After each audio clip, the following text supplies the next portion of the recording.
The SEGA Master System has been regarded as an obscure console that holds some very strange and unique titles. While I can safely say with full confidence that this console is awesome, and if more people knew about it, it could easily have rivaled the NES. Hundreds of great games, and some of those games were actually way better than your Nintendo exclusives, like Zelda or Castlevania. So before I even set foot into this territory that'll get me murdered next time I see a Nintendo fanboy, I just want to make it clear that this is not a top 10 of all time list. No, I am not going to sit down and play through every single Master System title ever published, just so I can create a concise decision on what truly is the top 10. So instead, this is going to be a list of my 10 favourite games to play on the SEGA Master System. So that means they fall in no order of best to worst or most played. These games are all under what I liked the most, so that means this list is very specific to me. And to come up with these 10, I had to make up a little game. I created a scenario as if I was trapped in a room for a month and I was only allowed one system and 10 games. What is it that I would choose? Of course, choosing what your favourite game is never easy, especially if you set yourself some limitations like I have. But I did manage to come up with my 10. So, without further hesitation, here are my 10 games. One game per franchise in alphabetical order. Well, of course this game would be on the list. This game is freaking awesome. Not only was it Sega's way of saying, Mario? Pfft, whatever.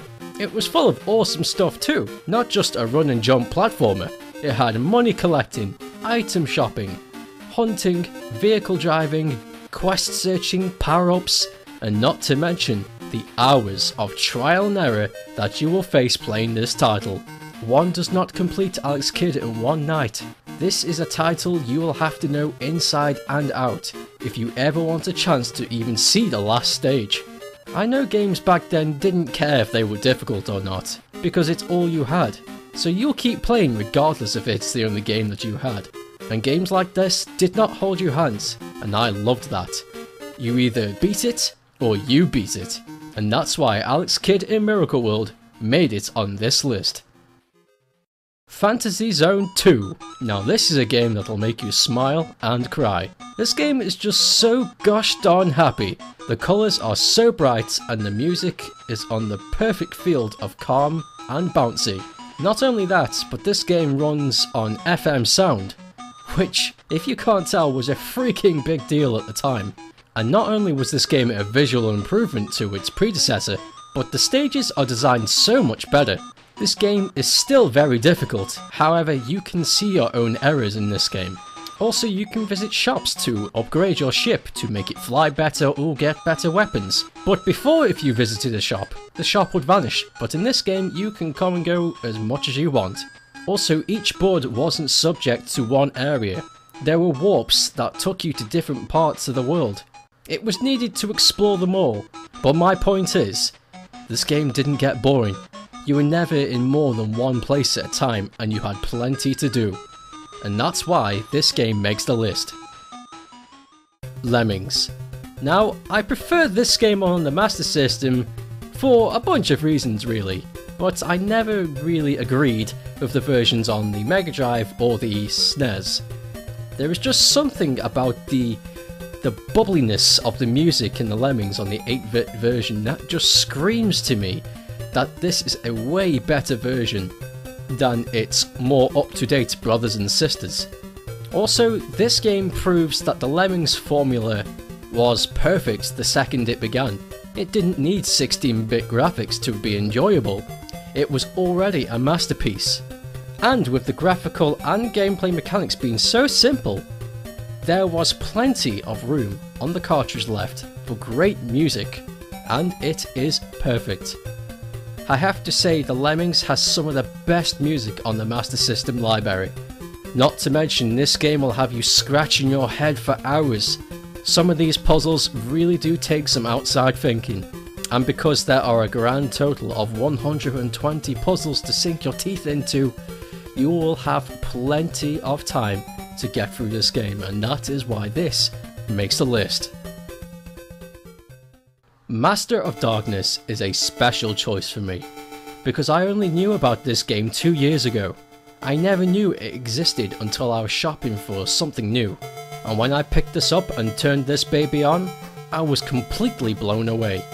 At first, I thought this was just a Castlevania clone, but when I played more and more, I realised that it was so much more. I'll admit it's very similar, but once I began to pull this game apart piece by piece, I knew that this game had way more time being put into it. There was much more detail in the background and foreground. The music was somewhat repetitive, but it didn't stop me from humming the tune the whole way until the end. Tons of enemies to wreck, and a good number of weapons to use, and plenty to look at.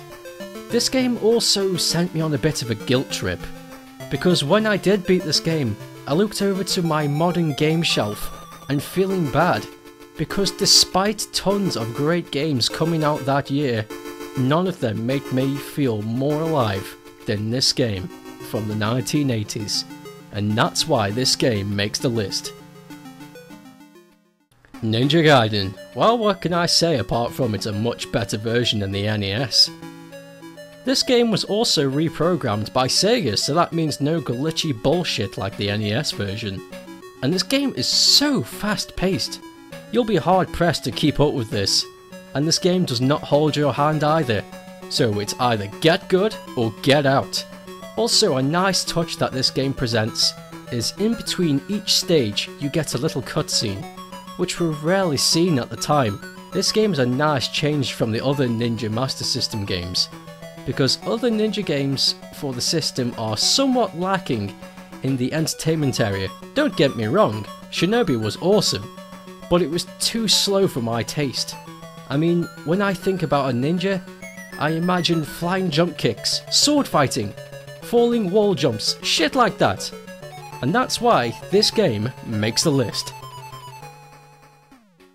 Outrun. Again, this is a game that I only recently played, but already I think it's way better than most other modern driving games now. The gameplay is very basic, but hard to master. You drive to beat the timer to the next checkpoint, and then you get given more time, and you can keep going until you reach the end. But you get given a choice of high gear or low gear, which can make driving difficult in some areas, because you have to think where and what is the best choice to use in each turn, and you do not get much time to make up your mind either. Despite the game's very basic look, the music is so catchy, I could listen to it for hours. But this game is just simple fun, with one goal, and with one way of doing so, something that is lost in today's modern entertainment, and that's why this game makes the list. Pac-Mania. Now, I love me some Pac-Man, but the simple style wasn't really enough for me, and that's when I saw this game. It had all the normal conventions of a Pac-Man game, but it was all in 3D, without ruining anything that had to do with Pac-Man. The game was tough. You have to sometimes think fast, and the sounds just fit this game so well.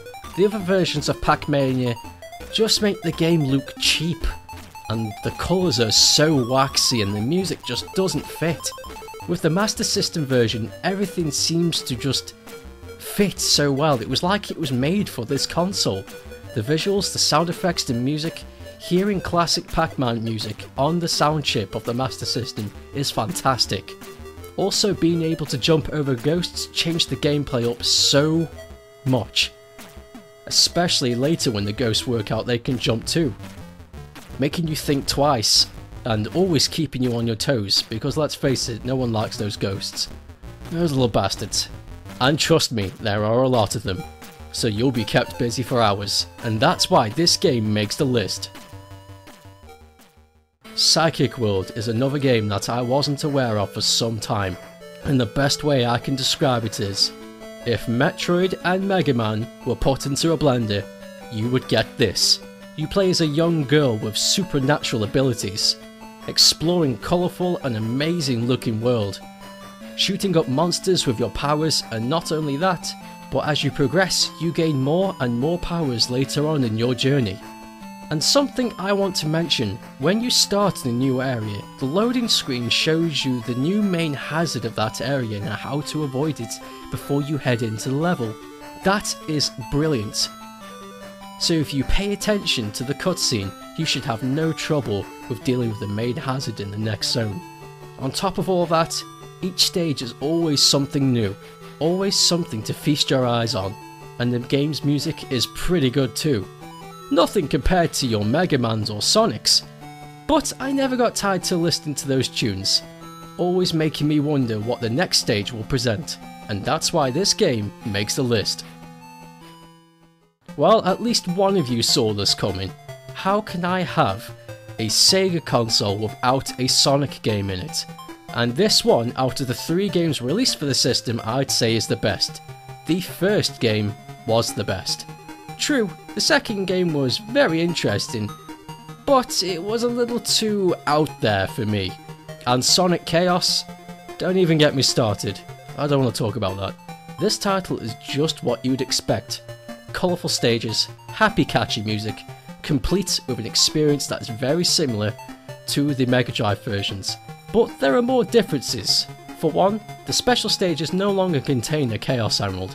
Instead, you have to find the emeralds scattered in the levels. So there's some exploring to do. And there's also an overworld map. You don't have any influence on this map, but you get to see the journey as you progress. And I think that's really neat. You get to see the full adventure before you enter a new stage. I always like little gimmicks like that, and this is a great little game, and that's why this game makes a list. Wonder Boy 3. I can't say that this is up there with my favourites on this favourite list, but I can't deny that this game is one of the greatest games ever invented. Not only is it a direct sequel from the second game, which is something nobody had ever seen before, it's provided something that so many Master System owners were wanting, a grand adventure. You can say that Golden Axe Warriors and Phantasy Star had a great adventure, and they did, but they were RPGs. It wouldn't be much of a game if an RPG didn't have an epic story and adventure, but Wonder Boy 3 had that adventure. It had amazing gameplay, tons of monsters to kill, and plenty of shops to visit. And when you beat a boss, you change form, with new fighting abilities, and because you have new powers, you can now backtrack into places that you couldn't visit before. Despite this game's basic look, it is really one of the best games I've ever played. The atmosphere is perfect for this type of game, and the music fits so beautifully. A lot of people tell me that there's a way better version of this game on the SNES called Adventure Boy, but to those I say, fuck you, play Wonder Boy 3 and then come and talk to me. And that's why this game makes my list. I know it's trivial to rate any game. One title that could be rated a disaster to most can still hold a special place in one owner's heart. By creating these lists, we are giving ourselves peace of mind to the inevitable choice that we will sometime have to make of which memories we want to keep and which memories we will choose to let go.